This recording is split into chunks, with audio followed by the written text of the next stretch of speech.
Hey guys, this is Tom Havlick here with a quick 3ds Max tutorial on how to do an ambient occlusion render. I'm going to go ahead and set this to shaded because I don't like the 3ds Max 2012 viewport, view mode and whatnot. I'm going to go ahead and drag out some basic geometry just for the sake of this render.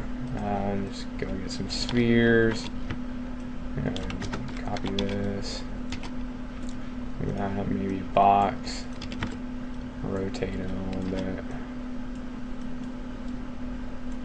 And that should be good. It'll serve our purposes quite nicely.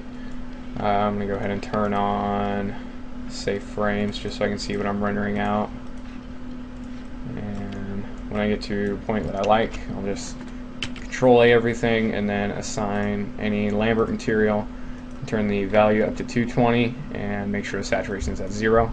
Hue can be whatever. If saturation is at 0, then it won't make a difference. Next, I'm going to go to the Render Setup tab. Right now I have Quicksilver Renderer assigned.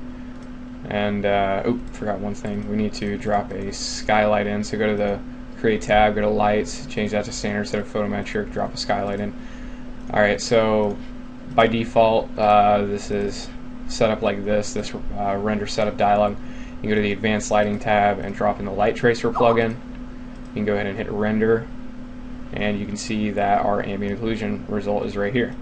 There are a few settings that you can go over.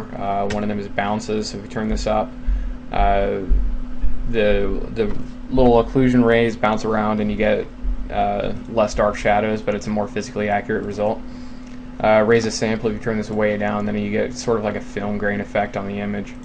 For me, I think it's about 96 would give me a decent result. And it'd probably go up to 128, but I don't care.